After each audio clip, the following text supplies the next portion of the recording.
Welcome to only IAS. स्वागत है आप सभी लोगों का current affairs revision for prelims 2022 में। इंडियन पॉलिटी के करंट अफेयर्स के रिवीजन का ये हमारा दूसरा लेक्चर है। आज के इस सेशन में हम अक्टूबर महीने के इंडियन पॉलिटी के करंट अफेयर्स को रिवाइज करेंगे। इस सेशन का first important article people's plan campaign के बारे में है। यूनियन मिनिस्टर फॉर पंचायती राज और रूरल डेवलपमेंट ने अभी हाल ही में पीपल्स प्लान कैंपेन 2021 लॉन्च किया। सबकी योजना सबका विकास।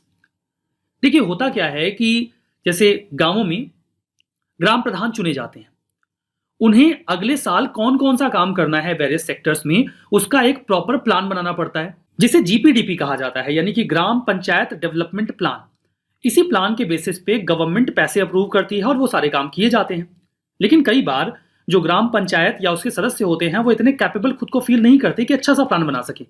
जरूरत होती है कि उन्हें गाइड किया जाए, उनकी मदद की जाए, ताकि वो किसी भी सेक्टर को छोड़े नहीं और एक इंक्लूसिव प्लान बना के उसके लिए सरकार से पैसे लेके उस पर काम करे ताकि गांवों का अच्छा विकास हो सके।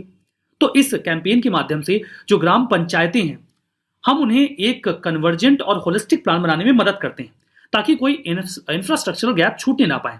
ये जो कैंपेन है इस साल ये 2 अक्टूबर से 31 जनवरी 2022 तक चलेगा और वेरियस ग्राम पंचायतों को एक स्ट्रक्चर्ड ग्राम सभा डेवलपमेंट या ग्राम पंचायत डेवलपमेंट प्लान बनाने में मदद करेगा। इसमें स्ट्रक्चर्ड ग्राम सभा मीटिंग्स होंगी। इन मीटिंग्स में सभी जो मेंबर्स वगैरह हैं उनकी फिजिकल प्रेजेंस को इंश्योर करते हुए जो फ्रंटलाइन वर्कर्स हैं, सुपरवाइजर्स हैं, वो 29 सेक्टर्स में क्या प्लान बनाए जा सकते हैं उसके बारे में गाइडेंस देंगे। ये 29 सेक्टर्स उन 29 सब्जेक्ट्स को रेफर करते हैं जो 11th शेड्यूल में हमारे कॉन्स्टिट्यूशन में दिए गए हैं, जिन पर ग्राम पंचायतों के अधिकार होते हैं। ग्राम पंचायत डेवलपमेंट प्लान की बात करें तो आर्टिकल 243G जो हमारे कॉन्स्टिट्यूशन का है वो ये कहता है कि ग्राम पंचायतें जीपीडीपी तैयार करेंगी गांवों के इकोनॉमिक डेवलपमेंट के लिए और उसी के बेसिस पे जो रिसोर्सेस उनको अवेलेबल करवाए जाएंगे वो वर्क करेंगे। जीपीडीपी का जो प्लानिंग प्रोसेस होता है वो कंप्रिहेंसिव हो, उसमें सभी लोगों का पार्टिसिपेशन हो, सभी लोग जो रिसोर्सेस हैं उनके कन्वर्जेंस के आधार पर ही प्लान बनाए, ये जरूरी होता है। तो इसीलिए मदद की जा रही है इस पीपल्स प्लान कैंपेन के माध्यम से। Article renunciation of Indian citizenship के बारे में है। रिनंसिएशन का मतलब होता है त्याग कर देना, मतलब कि भारतीय नागरिकता को छोड़ देना। कॉन्टेक्स्ट ये है कि मिनिस्ट्री ऑफ होम अफेयर्स ने अभी हाल ही में भारत की नागरिकता को छोड़ देने की प्रक्रिया को थोड़ा सा आसान कर दिया है। अब फॉर्म ऑनलाइन भरा जा सकेगा और within 60 days renunciation certificate दे दिया जाएगा। ऐसा क्यों किया गया? क्या भारत की नागरिकता छोड़ने वाले लोगों में बढ़ोतरी हो गई है? नहीं, ऐसा बिल्कुल नहीं है। ऐसा गवर्नेंस की सहूलियत के लिए किया गया है। इसके पहले कि हम उन प्रावधानों को समझे या बदलावों को समझे जो अभी किए गए हैं, हम नागरिकता संबंधी प्रावधानों को जो हमारे संविधान में दिए गए हैं देख लेते हैं। हमारे कॉन्स्टिट्यूशन के आर्टिकल 5 to 11 अनुच्छेद 5 से 11 के बीच में नागरिकता संबंधी प्रावधानों का जिक्र है। नागरिकता का मतलब क्या होता है? Citizenship is a status. नागरिकता स्टेटस होती है जो कोई राज्य अपने लोगों को देता है। अगर किसी व्यक्ति को राज्य के द्वारा नागरिकता दे दी गई या किसी देश के द्वारा नागरिकता दे दी गई, इसका मतलब यह होता है कि वो व्यक्ति उस स्टेट या उस देश का फुल मेंबर बन चुका है और उस देश के द्वारा दिए जाने वाले सिविल और पॉलिटिकल राइट्स को अब वो एंजॉय कर सकता है।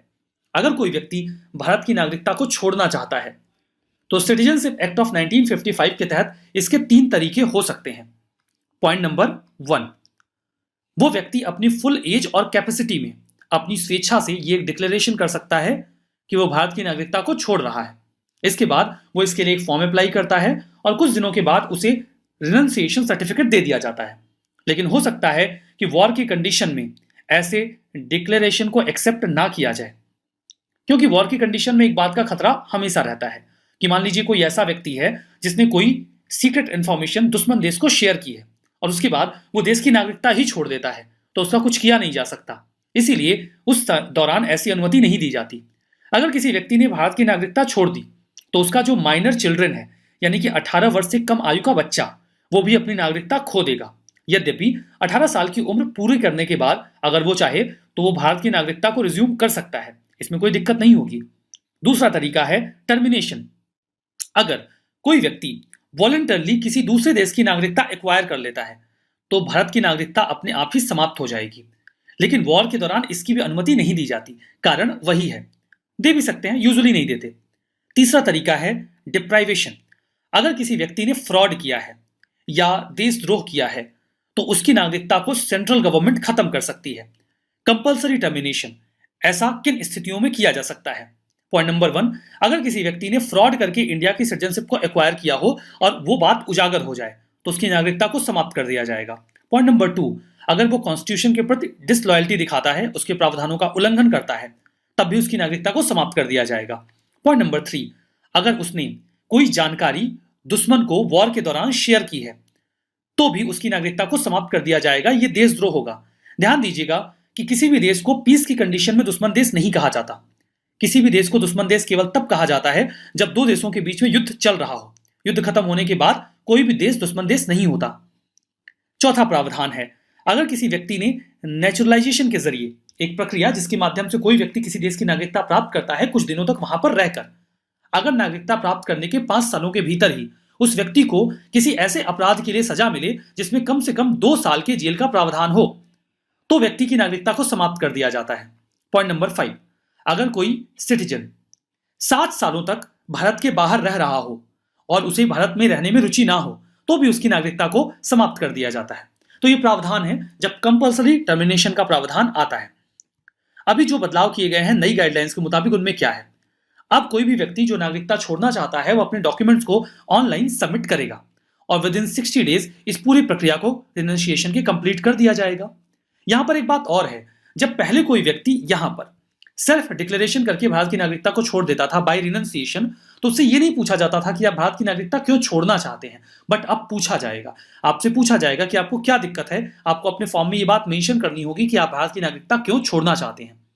अगला प्रावधान ये है कि जो भी डॉक्यूमेंट्स अपलोड किए जाएंगे उन्हें सबमिट किया जाना चाहिए डिस्ट्रिक्ट मजिस्ट्रेट के सामने अगर वो व्यक्ति भारत में रह रहा है या फिर भारत के किसी मिशन पे दूसरे देश में गया हुआ है। तब भी जो एप्लीकेंट्स हैं उन्हें इंटरव्यू किया जाएगा फाइनल सर्टिफिकेट देने के पहले। चौथा प्रावधान ये है कि सिटीजनशिप एक्ट ऑफ 1955 के तहत यह प्रावधान एप्लीकेबल रहेगा कि अगर किसी व्यक्ति ने भारत की नागरिकता छोड़ी तो उसके माइनर चिल्ड्रन की नागरिकता भी रद्द हो जाएगी। तो ये बातें तो आपने समझ ली। हमारा नेक्स्ट आर्टिकल प्रगति के बारे में है। हाल ही में प्राइम मिनिस्टर ने 38th प्रगति मीटिंग को चेयर किया। Multipurpose multi modal governance platform है प्रगति। 2015 में लॉन्च किया गया था। पीएमओ ने इसे डेवलप किया नेशनल इंफॉर्मेटिक्स सेंटर के साथ मिलकर। ऑब्वियसली इसे नेशनल इंफॉर्मेटिक्स सेंटर ने ही डेवलप किया होगा।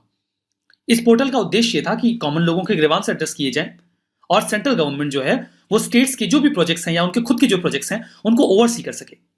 इसमें 3 टियर स्ट्रक्चर है जिसमें पीएमओ, यूएन गवर्नमेंट का सेक्रेटेरिएट और चीफ सेक्रेटरी जो स्टेट्स के हैं वो इन्वॉल्व होते हैं। प्रधानमंत्री अक्सर इस प्लेटफॉर्म के माध्यम से वेरियस ऑफिशियल से बात करके जो स्कीम्स हैं उनकी प्रोग्रेस रिपोर्ट लेते रहते हैं। ये हमारे भारत में कोऑपरेटिव फेडरलिज्म को प्रमोट करता है, ई ट्रांसपेरेंसी, ई अकाउंटेबिलिटी इंश्योर करता है और ई गवर्नेंस का एक बहुत ही इनोवेटिव प्रोजेक्ट है। अगला आर्टिकल बात करता है नॉर्थ ईस्ट काउंसिल के बारे में। वाइस प्रेसिडेंट ने हाल ही में बोला था कि नॉर्थ ईस्ट काउंसिल की एक जो मीटिंग है उसको उन्होंने बोला था कि भाई आप और ज्यादा डेवलपमेंट में फोकस करिए। तो इससे पॉइंट ये आता है कि आपको याद है नॉर्थ ईस्ट काउंसिल कहाँ था, कौन से मेंबर कंट्रीज हैं, क्या सिक्किम इसका पार्ट है, कितने मेंबर्स हैं? तो 8 स्टेट्स के पार्ट हैं, सिक्किम भी इसका पार्ट है। हम 7 सिस्टर्स में क्या सिक्किम को काउंट करते हैं, जरा मुझे ये बताइए। लेकिन सिक्किम नॉर्थ ईस्ट का पार्ट है इस काउंसिल का। तो ये काउंसिल में जो मेंबर्स होते हैं उनमें गवर्नर्स होते हैं, इन स्टेट्स के चीफ मिनिस्टर्स होते हैं, प्लस 3 मेंबर्स जो नॉमिनेट करते हैं प्रेसिडेंट वो होते हैं। सबसे इंपॉर्टेंट बात कि ये जो काउंसिल है कब बना, 1971 का एक्ट था उसके तहत ये बनाया गया था। क्या काम है इसका कि जो 8 राज्य हैं इस क्षेत्र के नॉर्थ ईस्ट के उनकी डेवलपमेंट के बारे में काम करना, कोई भी मैटर ऑफ इंपॉर्टेंस उसको डिस्कस करना और उसके लिए आवाज उठाना, कैसे ट्रांसपोर्टेशन होगी, कैसे जो भी चीजें रिलेटेड हैं इन सब के बारे में बात करना। तो अभी ये लोग काम कर रहे हैं इकोनॉमिक सोशल प्लानिंग के ऊपर, ट्रांसपोर्ट कम्युनिकेशंस के ऊपर और इंटरस्टेट मूवमेंट के बारे में। तो आज के इस सेशन में बस इतना ही। Thank you very much.